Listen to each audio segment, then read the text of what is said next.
Halo rekan-rekan, apa kabar? Video ini merupakan pengantar mata kuliah Metodologi Penelitian Komunikasi yang terdapat di program studi S1 Ilmu Komunikasi Fakultas Hukum, Ilmu Sosial dan Ilmu Politik Universitas Terbuka. Video ini akan menjelaskan apa itu mata kuliah Metodologi Penelitian Komunikasi dan materi apa saja yang akan dipelajari. Selamat menyaksikan.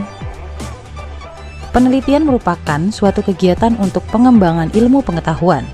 Sebagai seorang akademisi, kita tidak hanya memiliki kemampuan menerapkan konsep atau teori, tetapi harus juga memiliki kemampuan menganalisis berbagai problematika melalui kegiatan penelitian ilmiah. Hal itulah yang menjadi alasan rekan-rekan mendapatkan mata kuliah yang bersifat teoritis, praktis, hingga metodologis. Salah satunya mata kuliah Metodologi Penelitian Komunikasi.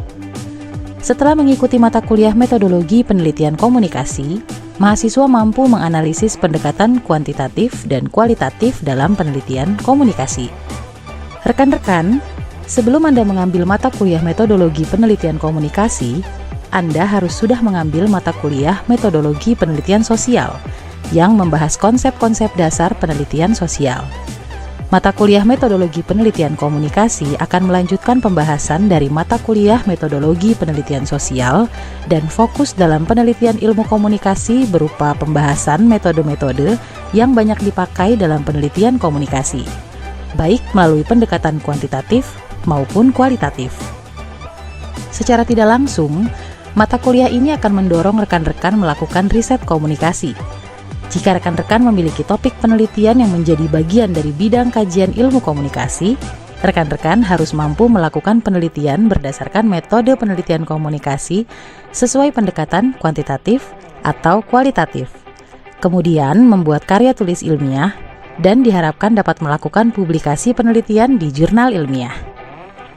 Untuk melakukan kegiatan riset komunikasi dengan baik, rekan-rekan perlu memahami metodologi penelitian komunikasi. Metodologi penelitian komunikasi merupakan suatu cara meneliti suatu masalah penelitian komunikasi secara sistematis. Materi dalam mata kuliah ini terdiri atas 3 bagian pembahasan, yaitu 1. Penelitian komunikasi sebagai bagian dari penelitian ilmu sosial. 2. Ragam metode penelitian komunikasi dengan pendekatan kuantitatif. 3. Ragam metode penelitian komunikasi dengan pendekatan kualitatif. Penasaran dengan isi materinya? Yuk kita bahas satu-satu bagian tersebut agar rekan-rekan jelas dalam mempelajari mata kuliah Metodologi Penelitian Komunikasi.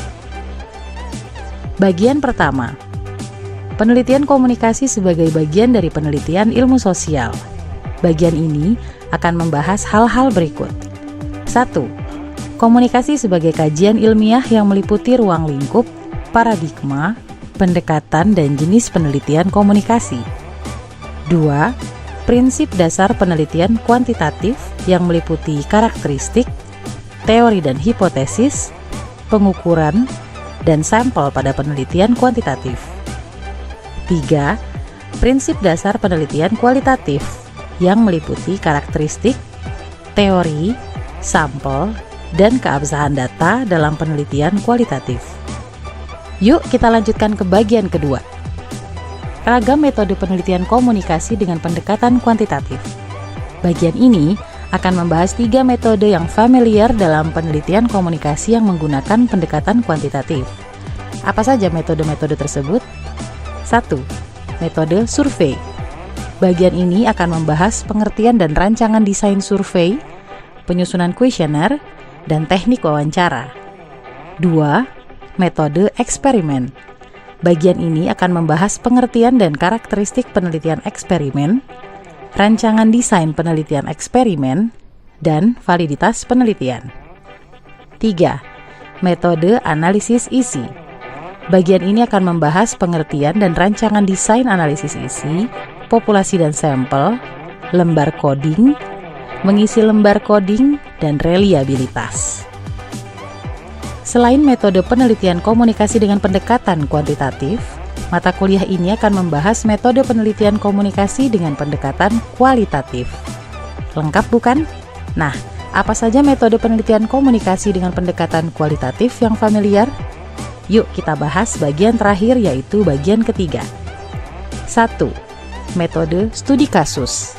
Pembahasan di bagian ini meliputi pengertian dan ragam bentuk studi kasus, rancangan desain studi kasus dan teknik pengumpulan data, pengolahan dan analisis data. 2. Metode etnografi. Pembahasan di bagian ini meliputi pengertian dan karakteristik metode etnografi, pengumpulan data, analisis data, dan penulisan. 3. Metode analisis semiotika. Pembahasan di bagian ini meliputi tanda, sistem tanda atau kode, serta tanda dan mitos. Menarik bukan? Selain metode-metode yang telah disebutkan, sebetulnya masih ada metode yang lain, seperti fenomenologi, etnometodologi, jaringan komunikasi, dan analisis wacana. Rekan-rekan silakan pelajari metode lainnya dari referensi lain untuk menambah pengetahuan rekan-rekan jika ingin melakukan penelitian di bidang komunikasi. Itulah tadi video pengantar mata kuliah metodologi penelitian komunikasi. Semoga setelah menyaksikan video ini, rekan-rekan dapat mengetahui karakteristik penelitian komunikasi dengan pendekatan kuantitatif dan kualitatif, serta mengetahui beberapa ragam metode penelitian komunikasi dengan pendekatan kuantitatif dan kualitatif. Terima kasih telah menyaksikan video ini. Sampai jumpa di video selanjutnya. Semangat belajar!